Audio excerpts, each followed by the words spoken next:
Alright, so today we're going to do a install of a sequential shift light in the car. This shift light was provided us by Shifty Light. They're based out of Europe, and the instructions are actually very simple. So we're going to take this and put it in the car and see how it works for us. First step with every project of electrical nature is we're going to make sure our battery is disconnected. And as you can see, we have disconnected the battery. So next step is going to be getting into the car, and we'll start opening up the gauge cluster. My plan is to tap into all the electrical in the gauge cluster to make this as simple as possible. We're also going to have to think about where we're going to put the shift light as well so that it's easy to see, but we'll get set up and go from there.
Alright, well, we got the dash apart and we got all the wires there, so now we need to figure out where to tap into. And if you look at the Shifty Light instructions, which are downloadable, you'll see that it is compatible with many types of devices, but it's actually a very simple hookup. There are only 3 wires involved with this, and one of them is the ignition, the ground, and then the input signal for the Shifty Light itself, and that can be coil unplug, wasted spark, ignition distributor, and ignition control module. In our case, we're gonna go after the ICM since we're tapping in behind the tachometer. So first step is to dig into the tech manual, and after digging through the electrical diagram for an Acura Integra, we'll see that the tachometer is right here, and that's driven by the tachometer drive circuit. And if we follow this line up, we have a blue wire which comes from the ignition control module. And then to figure out where that is, we have another marking here that's D13, which is giving us the pinout for this tachometer. And we go to our next page here, which gives all the wirings for the back of the gauge cluster. And we'll see down here is going to be the connector that plugged in there, and then counting from left to right, there's 13. So we're after D13, which is the final one. So we go in and we find our D connector. This is our D connector, and we can look on the back, and the clip always goes towards the top when you're counting, so we don't really need to count because we know it's the final one. So D13 blue wire, this should be the one we need to tap in to get our ignition signal for the shifty light. So we're going to go ahead and get that going and start wiring this up, also trying to figure out how to mount it up. I have a small solution I'll show you in a minute. So I had to think up a mounting solution, and all I did was come up with a very simple plate. Nothing big. Paint's marked off there, but pretty much this bolts up here on top through 2 mounting screws, and I'm going to use 2 bumper clips on the sides to act as screw holes, and then I'm going to screw it up from the bottom using just a couple of machine screws. And then I drilled a hole through the bottom here so that it didn't interfere with the face right here. And that's what we're going to do, so I'll start putting this together.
All right, moment of truth. Time to turn the power back on and see if we have connected everything correctly.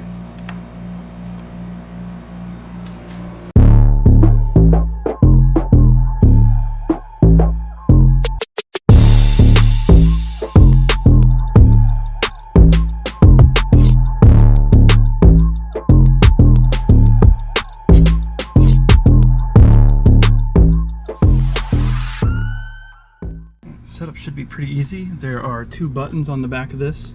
I added some labeling for ease of remembering, but first is memory and the other one is plus. Plus is used to change the settings, and the M you press and hold to get to the settings. So the first thing we're going to do is press and hold the memory button, and that gets to the first one. Now, depending on what you drive will change what this setting is, and you can push this button to set the number of cylinders you have. So let's say you're taking this off of the distributor. At this point you would select how many cylinders you have to tell the signal what you need to do. Pretty much for everything else you just need to leave it on 1. Since we're taking this off of the ignition coil module, we just leave it on 1. So we're going to press and hold M again. We're on the next one. So this sets your hundredths for the RPM limit, and we're looking to do, I think I'm going to set it at 7,500 so that when I'm approaching the rev line, there's enough time for my reaction to shift. So I've heard people say that that is a good way to go for this, but we can adjust it very easily. So I'm going to set it at 600. We're going to press and hold again, then we're on the next one. And so the red line for this one is technically 8,500. So we're going to set it at 7, 1, 2, 3, 4, 6, 7. So we're at 7,600. And we'll see how my reaction time is, if I'm slow, if I'm fast, and go from there. And then we just press and hold again, and it should be saved. And we're done.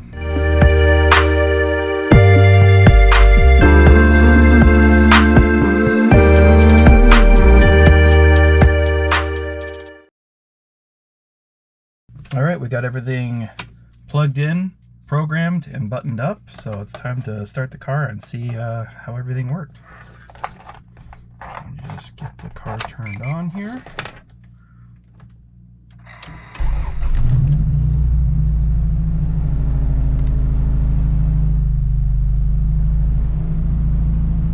Looks like we have success.